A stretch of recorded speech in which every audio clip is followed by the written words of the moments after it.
সোমবার, শ্রাবণের শেষ সোমবার। তোমাদেরকে প্রথমেই জানাই সোমবারের শুভেচ্ছা। তো মেয়ে আর আমি প্রতিদিনের মতো মন্দিরে গেলাম। তো গিয়ে এখানে ফুলের দোকানে আগে গেলাম, ফুল নিলাম, তারপরে ফলের দোকানে আসলাম। এখানে 5 ধরনের ফল নেব, 5 ধরনের ফল নিলাম।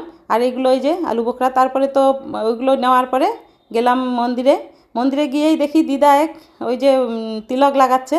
তো আমাদেরকেও লাগিয়ে দিল, আমাকে আর মেয়েকেও লাগিয়ে দিল। তো আমি এই প্রথম কিন্তু তিলক কাটলাম। তো ভালোই লাগলো, বেশ ভালো লাগলো। তো দিদাকে সবাইকে লাগাচ্ছিল দিদাটা।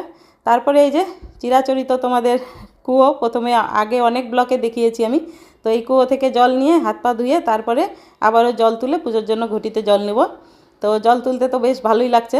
তো এই তো জল নিলাম, নিয়ে আমি দুধ দই এগুলো সব নিয়ে গেছি বাড়ির থেকেই। ওখানে জলটা শুধু নিলাম, নিয়ে এই যে মন্দিরে প্রবেশ করছি। মন্দিরে প্রবেশ করেই তো এখানে ঘন্টি আছে, ঘন্টি বাজাতেই হবে মন্দিরে, তাই না?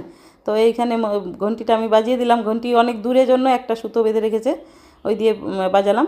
তারপরে প্রবেশ করলাম মন্দিরে। মন্দিরে পুজো সকালবেলা কিন্তু প্রচুর ভিড় ছিল, আর এখন একটু ভিড়টা কম। আমি ভিড় ভাড়াক্কা পছন্দ করি না, জন্য একটু দেরি করেই গেলাম।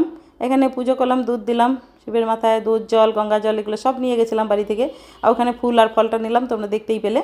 তো এইগুলো দিয়ে তারপরে আমি বেশ মনোযোগ সহকারে একটু শান্তি মনে পুজো করলাম। বেশি ভিড় হলে না শান্তিমতো পুজোই করা যায় না, এরকমই ভালো ফাঁকা ফাঁকা পুজোটা শান্তিমতো করা যায়। তার বেশি ভিড় হলে কে কার উপরে দুধ দিচ্ছে ফুল দিচ্ছে এটা হয় না। তো সেই জন্য আমি একটু লেট করেই গেলাম, মেয়ে আর আমি। তো পুজো তো করলাম, করার পরে আরতি করলাম, ধূপ নিয়ে গেছি, তারপরে কর্পূর নিয়ে গেছি, এগুলো দিয়ে আরতি করলাম। করে পুজো টুজো করে এই তো মেয়েকে বললাম তোরও ভিডিও করে দিচ্ছে, ও করবে না। তো একটু প্রণাম টনাম করে বাইরে এই যে নন্দী বাবাকেও পুজো করলাম একটু।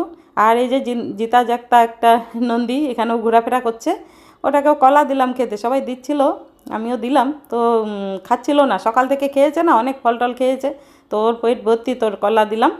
তারপরে আশেপাশে মেন মন্দিরে তো পুজো হয়ে গেল। পুজো করার পরে যে বাইরে হনুমানজি আছে, তারপরে বিষ্ণু ভগবান আছে, তারপরে শিব ভগবান আরেকটা আছে বাইরে, তুলসীতলা আছে। আর এই পাথরটাকে কি ভগবান বলে আমি জানি না, তোমরা কমেন্টে একটু বলবে জানলে।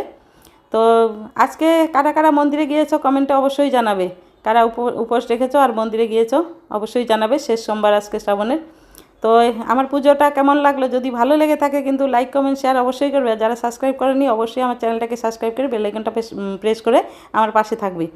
তো এভাবে পুজো টুজো করলাম, মেয়েও করলো আমার পরে, মেয়ে করেছে কিন্তু ও ভিডিও করেনি।